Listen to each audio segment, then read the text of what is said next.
Good day, my fellow Americans and good people of the world.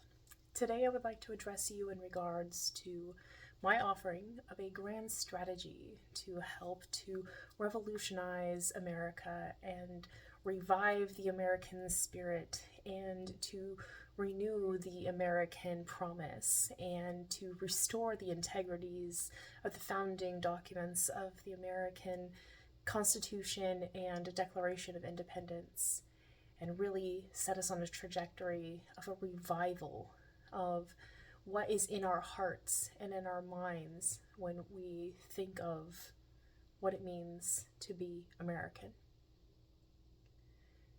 We are in a very opportunistic time. Things are starting to reveal what is not of integrity. Things not of integrity are starting to fall apart. And this is happening because it's preparing for things to start to fall into place.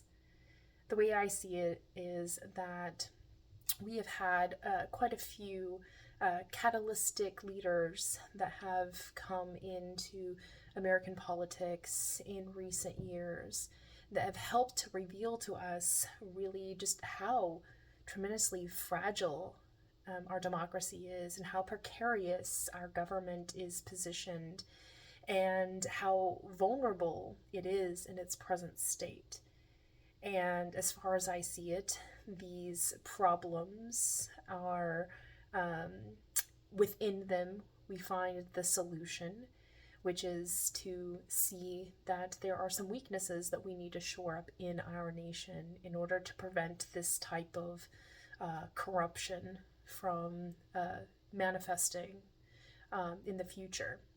We have to find the baseline fundamental integrities of our nation and build up from there stronger supports, stronger institutions, stronger frameworks that help us to guide ourselves along the lines of principled values and virtues and true tangible merits in order to prevent people with radical ideologies coming in and changing the ontology of our lives by messing things up, and then we all just have to kind of find a way to deal with the fact that we don't have the necessary leverage and capacities to shift out of problems and to fix things and at the root source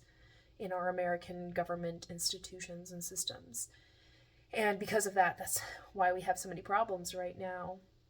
And so we see, because of our incapacity to stop these bad things from happening, we are given a front row seat to what happens when we misplace trust in bad actors with nefarious intent who get into our government institutions and systems and find all the cracks and crevices, all the loopholes, all the vulnerabilities and weaknesses, and they attack and they exploit them.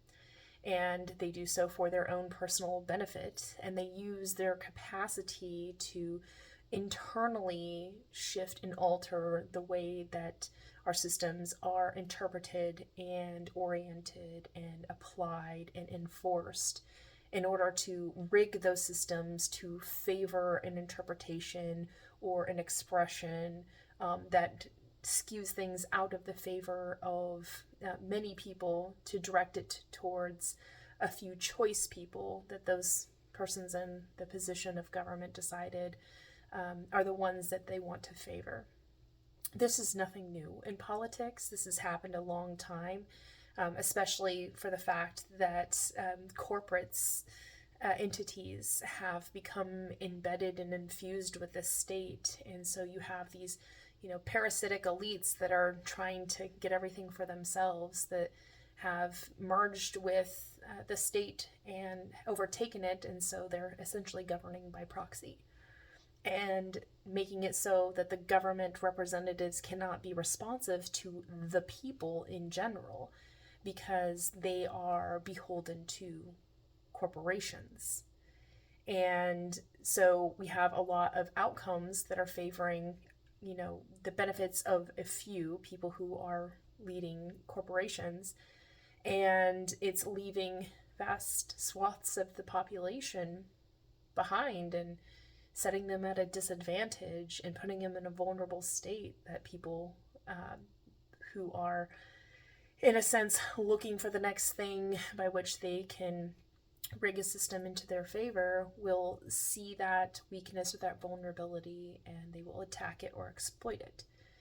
And so we have a real problem here in America with the fact that we have, moneyed interests, profiteers that are profiting off of the functionalities of government and distorting the proper intended use of government to selfish, self-serving ends that are discounting and disadvantaging everyone else.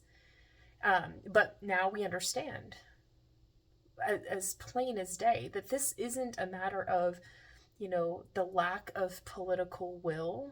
The people, definitely politically want change. And then it's not a lack of capacity. We have a tremendous amount of resources and capacity to direct those resources. Essentially, it is intense. Its purposes. It's the attitude and the direction of the heart of those people who we choose to lead. And the principles and the values and the virtues that are instilled within the frameworks of the policies that are being enacted in terms of guiding the country to move forward in some sense of what can be deemed as progress. And so these visionless leaders are not really guiding the nation or leading the people. They are internally, rigging systems to their personal benefit and favor. And a lot of people are pissed off about this. And it's understandable. We all just want our government to work. We want to know that the government is doing right by the people and good for the world, and that our interests are aligned with one another in a sense of mutual respect and mutual interests, mutual benefits, mutual securities.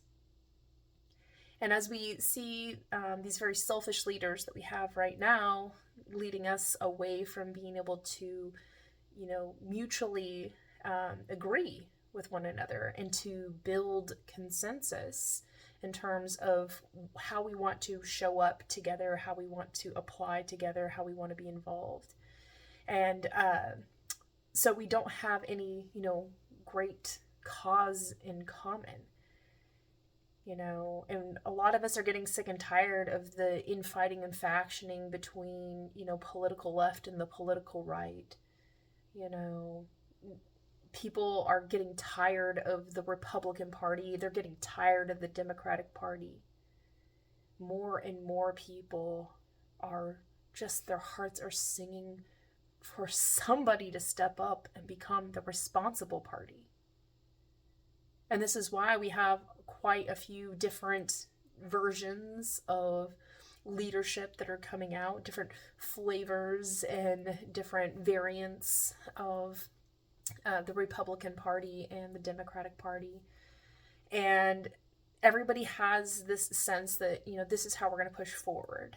And I'm thrilled with that idea, because I think the more ideas we have in the, space of ideas, and that we are discussing in public domains and on, in the public discourse, and dialoguing with one another about, and even debating about it, is healthy. It's good. It helps us to internalize the alignment with our soul print that says, I'm for that, I'm against that.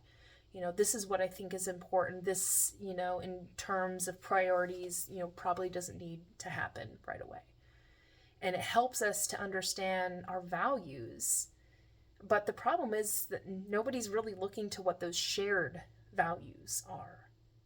And I think that's because people are not getting big picture, broad, general, look at this like they really should. And that's because we don't have a broad, far reaching vision of what is to come for America for us to all kind of like look at and say, okay, I can see how everything kind of comes together, and I can see myself involving with that and actually wanting to. You know, I think that we need to have leaders where it's like, I believe in your mantras, I trust in what you're saying, and where you're going, I want to go too. And this is where I see a lot of the enthusiasm for, politics really comes in. But then we're being led to disappointment by many of the characters that are coming out of, the woodwork, or the people that have been mainstays in the political realm and in the public sphere that have, kind of designated themselves as potential prospects for becoming leaders in, certain areas. And I see a lot of people just being frustrated and upset because while you might find one character in, the political right that it's like, that person, I want to follow them because they seem to know what they're doing, and they're all about getting stuff done, and I'm going to just follow that person because they're going to lead us to where we want to go, because, they're speaking to me and they're my language, and they're saying, like, man, you're getting the shaft, and people didn't care about you, and, I'm about making things work for you. And so they follow to the beat of those assertions. And the same thing happens on the political left. And I get it, and it's good to have a sense of like somebody to want to follow, but I don't see anybody else on the political realm even attempting to bring everybody together in a cohesive, collaborative, consensus building way. On the political left, my biggest problem is that they're constantly reiterating this chant of, fighting against the oligarchy, and, it's us versus them, it's billionaires versus the working class. And that's not the narrative that I hear in my head when I see the future of what is to come. I see it as we're cooperative, collaborative people. And we all know that we're here to involve ourselves with something together. And you can't very well, involve yourself together with people if there's not trust.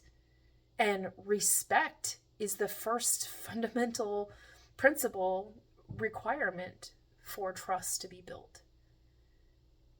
And, so there's people in the, as they label them, oligarchy, that are having to defend themselves and defend their way of life. And not to say that there aren't bad actors with nefarious intent within that realm that have done, terrible things and unsavory things in order to become as rich as they are. And I argue, if you have that much money and there's so much human suffering in the world, if your intention is not to direct your vast resource in order to improve the human condition and improve the American situation, then you're doing it wrong. The attitude and direction of your heart is not oriented towards everybody's collective best interest. You're selfish, you're self-centered. These type of people I call deviants, but you can be a deviant and not be a part of the oligarchy. You can be, poor and have nothing at all and still be a deviant because you're oriented towards, self and what you need for yourself. And it's reasonable because you have to first secure your survival before you're able to, you have to care for yourself before you can care for others. And it is the most natural state for us to want to secure our survival first. And then from there, we move forward in the capacity of helping others. And so it's understandable where people, get to a point where they focus on themselves. And if you have individuals that are like attacking who you are, who you become based off of, some, relationship to a decimal point in terms of your bank account balance, whether it's a tremendous amount or whether it has nothing at all, and determining and basing the value of a human off of that, It's like no wonder our outcomes in society cannot be just, fair, reasonable, or right. Because that's not a just, fair, reasonable, or right way to relate with one another. You know, it's not positive, and it's not based in a sense of, you know, respecting the fact that there are going to be some people that, you know, amass capital and assets, you know, in a larger quantity than others. And there are going to be some people that, you know, have just the baseline fundamental, you know, bare necessities of life and don't strive for much more than that. We have to be able to come to terms in a sense of like there should be an upper limit, you know, like a boundary limit of the upper echelon of society that says, you know, we shouldn't allow anybody to exceed this point, only because we need to make sure that there's an equilibrium between the lower echelon, the lower boundary limit of the lower echelon of society. And I see that as being the criterion echelon. It's saying this is the criterion, this is the baseline, this is the standard that we set to say this is living the good life. And this is what we're about, is securing that baseline fundamental capacity for people to fare well in their lives. And society is all about, that's our proper intended use of, you know, why we have society, why we create institutions, why we formalize systems, why we create laws, you know, why we civically actively participate and contribute to society, why we show up every day, why we're kind to one another. You know, we do these things because we're trying to shore up that criterion echelon of society so that the upper limit of our capacity as humans can transcend and become more expansive. But it has to be within limits so that, you know, as people ascend and they go far, you know, reaching for the stars, that they're not leaving people behind. And that's exactly what's happening in America right now. You know, there is the first trillionaire, and this deviant in society really is just emblematic of how things have gotten completely out of control. That this person has the accumulated capacity to be able to transform the lives of everyone in America and revolutionize the way that America works, so that it can work for everyone without the disadvantage of anyone, and making it so that nobody gets left behind or kept behind and everybody lives the good life. That this individual is so self-centered on the type of future that they're building, to which only a very small subset of humans in general can even belong. You know, few can belong, even fewer want to belong, and so it's a very, you know, very small world in which this person has accumulated so much abundance.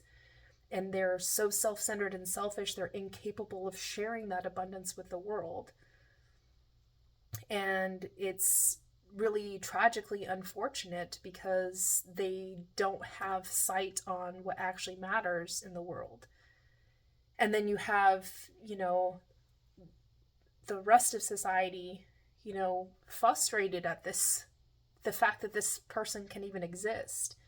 And when you see so many people that are suffering, you know, especially when this person intentionally came in and destroyed the government's capacity to fund support services, and in the name of, you know, saving money or whatever, actually ended up costing more money, and the ultimate thing that it cost was millions of people's lives.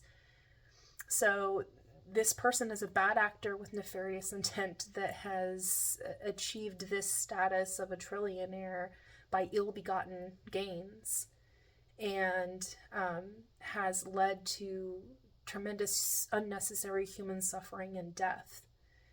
And so there's no prestige in that at all. It doesn't matter how much money you have if you are soulless. If you sold your soul for that money, you know, lost the point of the exercise a long time ago. But I don't think that the appropriate approach is to attack this person. You know, I think that this person probably doesn't understand, what they're missing out on in terms of the true human experience, because they are so insulated and isolated by their greed. And that's a very tragic thing. It's something worthy of pity and disappointment. But it's not something that we should be attacking. Rather, we need to understand that, there was a whole system that this person intentionally took advantage of and exploited in order to get to where they are today. And it's not to say we don't want people to strive and to grow wealth and to become, capable of making big moves and make profound changes in the way that society works. It just shouldn't be at the point where you're extracting from the rest of the world and you do nothing to pay it back. And there was so much that America did to help this person advance to that level status, and it still hasn't dawned on them at all that maybe they should pay back what was paid forward to them to get them to where they are today. And they don't realize that because they're so selfish in their head, thinking this was all them. There were so many backs that they stepped on. There were so many people that they piled and stood not on the shoulders of, but on the backs of. The American people gave subsidies to the companies that helped this person to do the rigging of the systems, to be able to get speculative money bundled enough that they could do the things that they do. And it's not to say there aren't great advancements technologically that have been made, in that front. And these are good things. But there's a point in time when you make an advance, and so that nobody gets left behind, you turn around and you help the next one in line. And if you don't do that, then you're a deviant. You're deviating away from what makes us a cohesive society, what deems us unified. And our more perfect union should be about expanding human progress, becoming technologically advanced, finding ways to do so we can peacefully evolve, and making sure that in the process, we're making the systems work for everyone so that nobody's getting disadvantaged and nobody's getting left behind or kept behind. And we're securing a welcoming situation that everybody can thrive on so everyone lives the good life. You can make tremendous leaps and bounds in progress if you make your advance and then you help the back end of the convoy catch up. And then you go a little bit farther and the back end of the convoy catches up a little bit more, and we're moving along in progress together. And when we do that, then you have this baseline fundamental criterion standard of living in America that makes sure that everybody here is good and they're faring well in their lives. And so guess what? Then our government doesn't have to spend money investing in worrying about whether people are okay, because people are good. We have been able to create the right frameworks, the scaffolding for our lives, the appropriate services and goods and products and capacities, and our cities have been empowered so that the people can be empowered, and everybody is able to have a safe home space for them to build out their lives so they can become good citizens. We invest in those things. And as you do that, you're shoring up that baseline fundamental, and you're creating such a secure situation that even if anybody for some reason fell down, they would be able to find themselves in a secure landing, where the bottom wouldn't fall out and they wouldn't be in a pit of irrecoverable, entrapment in some impoverished state. And society should be focusing on developing those things out. And it's not saying that we have to pull some sort of Robin Hood, take from the rich to give to the poor. It's a matter of understanding we need to have a resource commons in society. Everybody has to participate and contribute. And everybody should know that there is a way for them to reach out to get the resources that they need so they become self-reliant. Everybody in America should be self-sufficient, self-sustaining, free and independent, self-reliant people. That should be our goal. And our policies, our economic orientations, our intentions, the way that we treat one another should be oriented towards that. And when we make innovations or technologies that are advancing, they should be done in such a way with a proper intended use to make sure that nobody gets left behind. That as we advance in these great, wonderful, fantastic ways, we're bringing along everybody else with us. Society's going to get to a point in time where we're starting to see, the inclinations of this, coming through in terms of the shortfalls we're going to have for Social Security benefits. There's not enough people actively participating, contributing, and working in the workforce in order to pay ahead to pay out the actual benefits for Social Security for very many more years. It's going to be balance zero eventually. And we can't keep reconciling that by just taking out more debt. Our nation is trillions upon trillions upon trillions of dollars in debt. And what do we have to show for it? Vast swaths of our population in poverty. So many of our streets are in decay, in ruin. Our bridges and our roads are ill-equipped to be well maintained. And we have so many people that are unemployed and unemployable, and companies can't hire the people that they need because it's just so expensive. And there's just this vast variables, directional variables that are at play. And each one of those factors is its own little problem. And we're dealing with them as a nation with piecemeal solutions of policies that are patchwork at best. We need an entire, whole, grand strategy in terms of getting underneath all of these things and really uplifting ourselves to that criterion standard. And the best way to do that is to find a way to do it together so that nobody will have a reason to want to fight against that.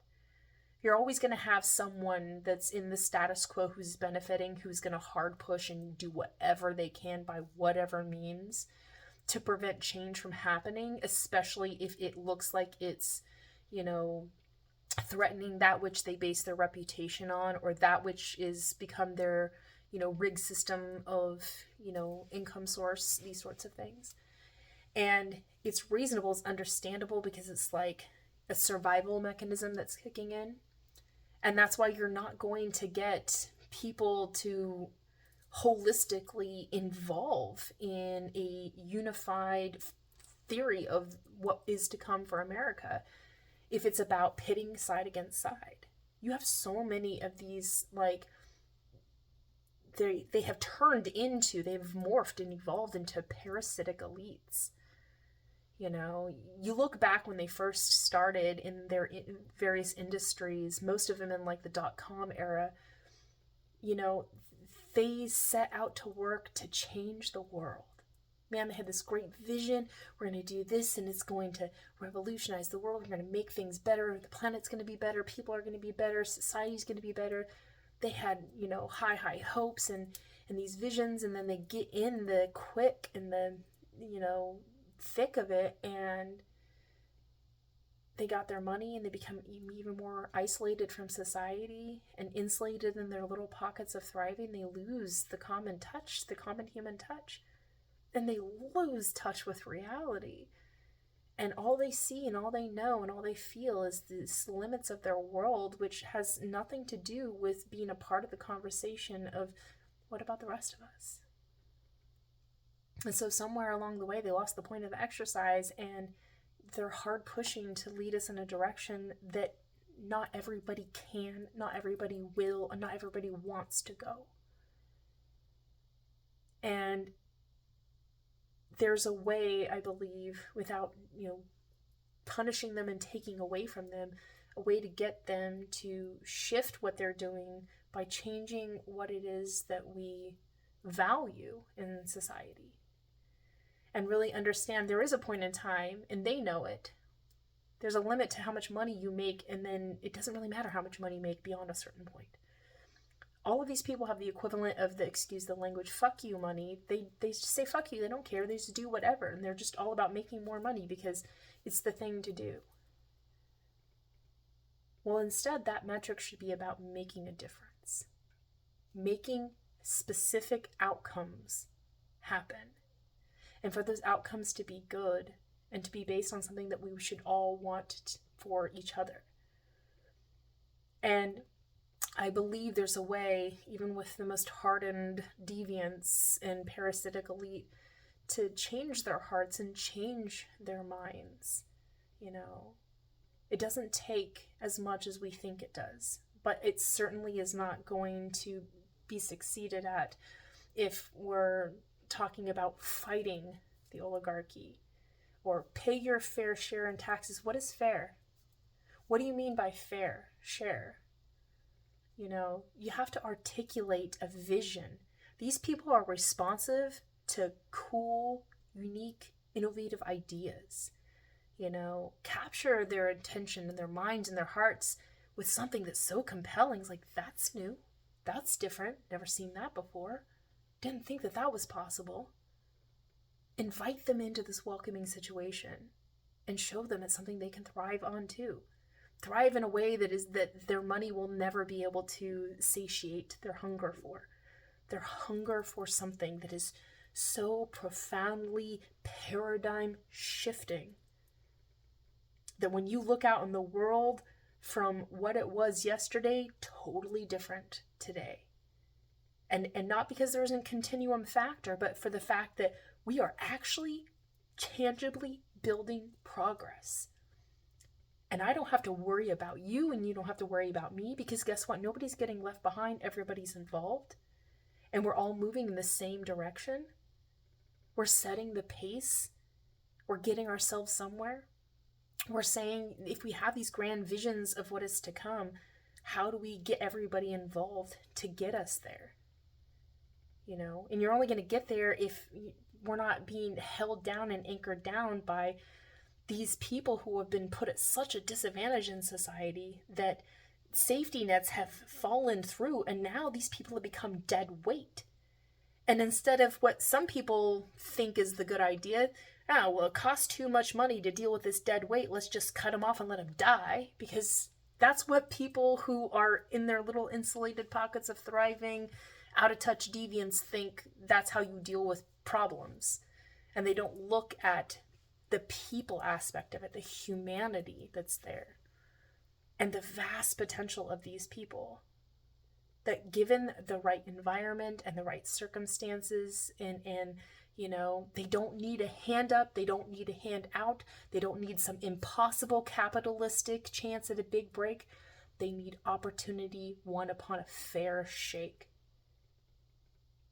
And that's what we have to build, is a sense of this, what is just, what is fair, what is reasonable, what is right. And invite everybody into that welcoming situation and make sure that everybody thrives off of it. Help everybody shore up their own weaknesses, help them have the scaffolding for their lives so they can level up. Because guess what? When you know they're good, and you know they're good because we're all working towards making sure that everybody is doing good, you don't have to worry about these people anymore. And they're not dead weight. They're mobilized people. All of a sudden we're in that convoy and we're all moving together. Nobody's holding you back. And then people have less to bitch, piss, moan, and complain about, excuse the language, but in terms of anybody who's going to try to make, advances. Because to each their own, everybody has, capital, agency, resource. Everybody has the capacity. All they need to do is apply themselves, and the systemic problems that we have in society that have long held people down and held people back, counted people out or discounted them altogether, like those things are innovated out, and it's replaced with a system of truly understanding we have to optimize every person to live their best life, live the good life, because as they thrive and succeed, then everybody else thrives and succeeds. And the more that we are able to empower the individual into self-reliance, the smaller our government becomes. Not because, the government does less things, but because self-governance takes over. The smallest unit metric of governance should be the independent individual self-reliant person. That's what our founding documents was intentionally trying to create. Self-governance. That collectively we elect individuals to represent the collective of individuals. We, the people, is not just about we, the people, and we're all just in a group. It's like we, the people, the person. Personal empowerment for the people, personal empowerment for the individuals that represent us on our behalf, and help us to lead in the directions where we need to go. Those individual representatives are supposed to come to the table and say, I have the voices of all of the people who I represent, and we're here to, settle on the terms and conditions of what can be done to help to optimize their experience in the American situation so that they can be empowered to create more value that can be shared within America so we can enhance the human experience here and make it so that we can make our experiences more expansive. So we have now money no longer has to go in the business of poverty and sustaining poverty and supporting people in poverty. People are elevated to a criterion standard of living the good life. And we just set that standard and we maintain that standard. And there's lots of work to do to make that happen. But then now people are elevated to a status where they can take risks for higher things. There's somebody out there right now with just enough of the right support in the right ways would be able to have the capacity to sit down and focus and find a cure for cancer. To sit down and focus and find a way how to create limitless energy. To sit and find a way to be able to solve our qualms and solve for violence in the world, solve for hunger, all of these things. In America, we have the vast potential, untapped, unmet potential in each and every person here. Americans, immigrants, tourists, visitors alike. And America should be a land of opportunity for people to come here and to see themselves participating and contributing, bringing their talents in service, and finding where they can best be in service to the world. And doing so in a situation that we have intentionally created that's conducive to their well-being. And we maintain that consistently over time. That's what we should be doing. The proper intended use of our economy, the proper intended use of our politics, the proper intended use of government should all be about creating an America that works for everyone without the disadvantage of anyone so that nobody gets left behind or kept behind. Everybody lives the good life. It's a welcoming situation everyone can thrive on. And we have a shared vision of what is to come in the future. We have a sense of what our American identity is, and it's not based off of, factioned political ideologies, but a set standard of America is the greatest nation in the world. We are the most powerful. We are the place where freedom and liberty exist, and every single person gets to have life, liberty, and pursuit of happiness. We make sure that that's free and abounding for all people. We see the potential in everyone and we bring it out. We take it upon ourselves to do that. And as far as I see, the best way to do this is to invite everybody to take on the archetype of the American identity as being welfaring stewards. I want America to be a nation of stewards. And we are stewarding the capacity for everybody to live the good life, to fare well in their lives. And we do this by giving us the overarching objective of creating innovations and lifestyle convenience products and services in order to help us to enhance our lifestyles. We develop templates for our cities to be improved, to be thriving, habitable, beautiful, livable places. We empower all people to have safe home spaces. We empower individuals to self-develop so they can be good citizens and good parents and good children. And we educate people in a holistic way so that people can understand through experiential learning, what it means to be human and how to optimize that, and really how to bring out your best talents and find those things that most fascinate you and run with it, so that you can bring out those talents, you can be in service to others. We need to have a way to communicate with one another on the same terms and conditions, have that same, page that we're on with one another.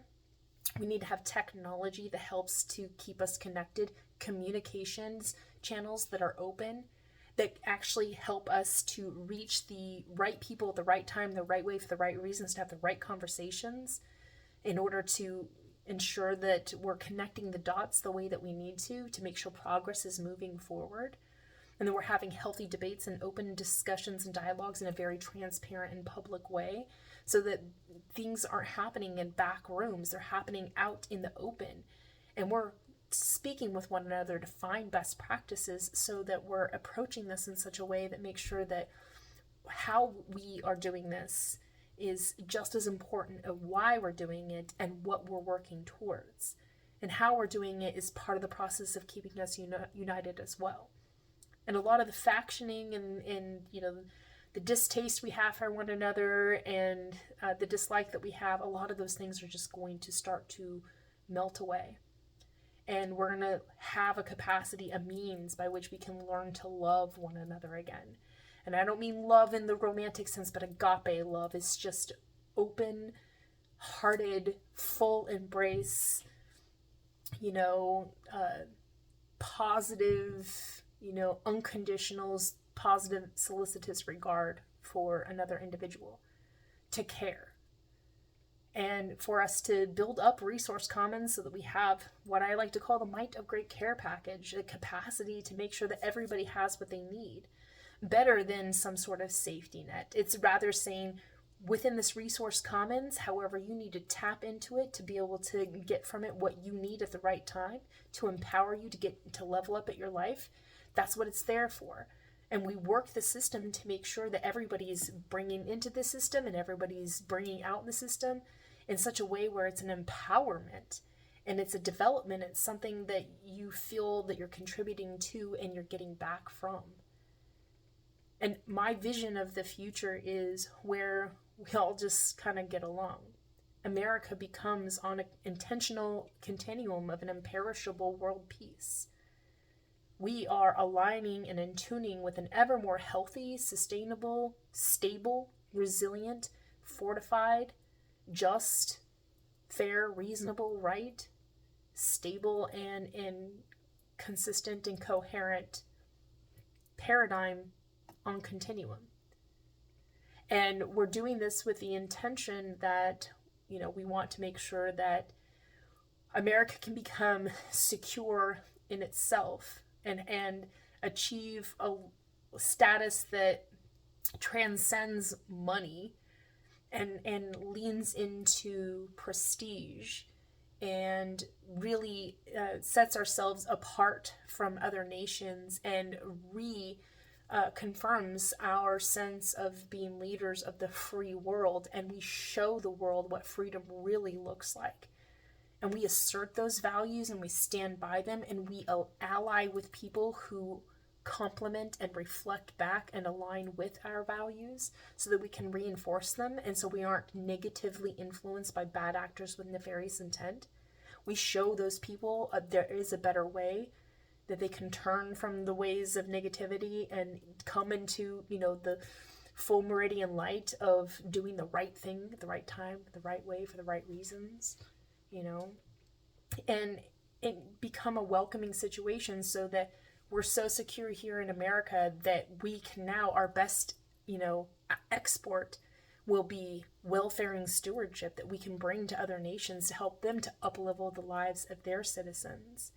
And we do so by bringing our technologies, our ways of living, our ontology, and we help them to adopt it according to their own cultural values, but comes down to the baseline fundamental principles of the same sensibilities that all people should be in terms of regard for one another. We want the world to work for everyone without the disadvantage of anyone, so nobody gets left behind or kept behind. Everyone lives the good life, and the vast potential of every person is actualized. We empower them and help them in that process. We help them so they can help themselves, so that they are empowered so they can help others, and then we can keep this whole thing going.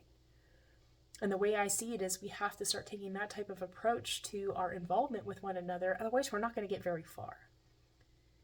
And I see politics and government as an ever-sending a question of what next needs to be done. And from where I sit right now, I think what next needs to be done is we need to, turn away from the political parties that are trying to tell you what to do, what to think, and what to feel. And instead, for you to take it on home to center within yourself and really consider what I'm saying here. Wouldn't you like to have an America that stands for that? That stands for a place that is stewarding the welfaring of all people. It works for everyone. Nobody's getting left behind. Nobody's being disadvantaged. Nobody's being kept behind. Everybody's living the good life. These are the sorts of things that we should want. These are the sorts of things we deserve. These are the sorts of things that we can have. And there's an entire systems of initiatives that we can take on to generate this. There's entire policy platforms that we can write up that can help to reinforce that and give us the perspective and perception and a sensibility of where we belong in that process, so we can participate and contribute to it.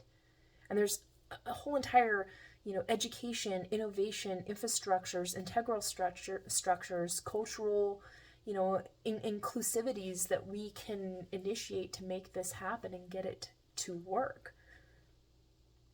And that's what we need to have from our leaders, is somebody that says, I know where we're going and I want to take you along too, but I don't want to drag you there, and I don't want to force you into something that is wholly repulsive to you. I want to find what about this does resonate with you, and I want to build on that, so that we can build a consensus together, and that so we can all become mutually vested with mutual interests for mutual benefits, for mutual securities, in this sense of we're in this together, and we're doing it, and we're doing it right, and we're doing it in such a way that we can have pride in what we've accomplished. It's not for greed, and it's not just for need, but it's about the sustenance of our lives being fulfilling and wholesome, and for us to sense that it's a holistic experience. This is really what we should be experiencing. We should be waking up every day and be enthusiastic about what we're experiencing and what next is going to happen, and to be excited about that. And it can't just be about solving problems constantly. But even in that, the process of solving problems can be fun. It can be enthusiastic, it can be inspiring. And we're going to get that if we have a vision that is going to take us there, and a leader that's willing to, take on the position of saying, like, we're done with the fighting. It's we're done with the things that we're against. This is what we're for. This is our purpose. This is why we're here, and this is what we're about. And so I hope with all of this that you will take into consideration what I've said here and follow forward with me as I move on to explain these initiatives that I have and these policy proposals that I have, and really listen to what I'm saying and speaking from my heart in terms of inviting you into this welcoming experience with me. Because I can't do this alone, but we can do it together, and it's something that I'm so excited about bringing about in the world. Like, this is what this should be about here in America. This is what we should stand for. And I really hope that you will come with me on this journey into, the potential of what we can become when we apply ourselves with intention collectively. It's no more about, this party or that party. We're taking on and becoming the responsible party, and we are leading ourselves forward into that future of what is to come. And with that, I'm grateful for your valuable time, attention, and consideration. Until next time, be well.